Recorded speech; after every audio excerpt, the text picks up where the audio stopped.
I started making beats quite a few years ago, and there were so many things that I wish that I would have known. And in this video, I'm going to go over the things that I didn't know that now I do. The very first thing is my beats at the very beginning were terrible, and everybody knew it except for me. I couldn't hear it. You're going to notice as you're starting, everything sounds good because you're sitting there, you're getting ear fatigue, you're listening over and over and over. And in the end, you're like, wow, this is great, perfect. When to everybody else, it might not be. I also may not know what I'm talking about. Maybe you're a better beat maker at the beginning than I was, but this was definitely the case for me. The second thing that I really wish that I would have known is that the second that you start putting these beats on BeatStars, they're not gonna just sell. I thought the second that I started to upload that my beats were just gonna take off, and that just wasn't the case. It took a long time to start to sell. And when I did, it was very Spartan, still is. I sell a beat maybe a week, and I've been doing this for years. I know people who come in and they start selling way more than that right away. Don't expect that. In order for BeatStars to push you into the algorithm, I think that it's two parts. You need streams and you also need sales.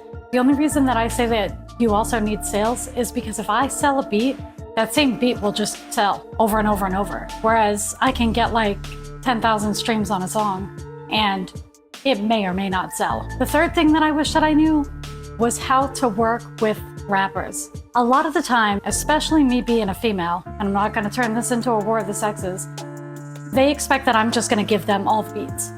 They buy one, I check up on them, I try to look out for them, and all of a sudden it's, hey, how you doing, beautiful, blah, blah, blah, blah, blah. Why don't you give me this one? Why don't you give me that one? I'm pretty sure that male producers run into this too. Maybe they aren't called beautiful, but I do think that everybody runs into the rappers wanting the free beats.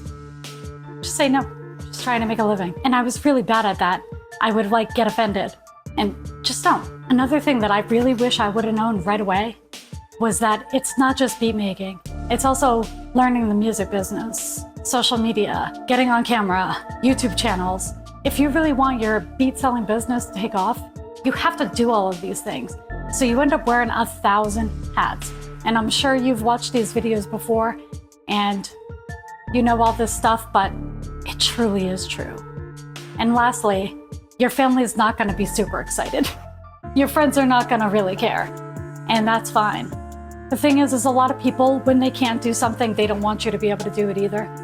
Another thing is like, they don't want you to fail. There's 1,000 different reasons. I have a whole video that goes into this, but just don't expect a red carpet everywhere that you go and everybody to be asking you about this beat selling business.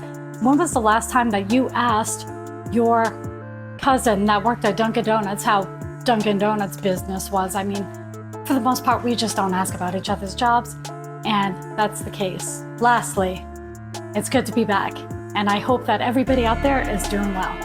Bye.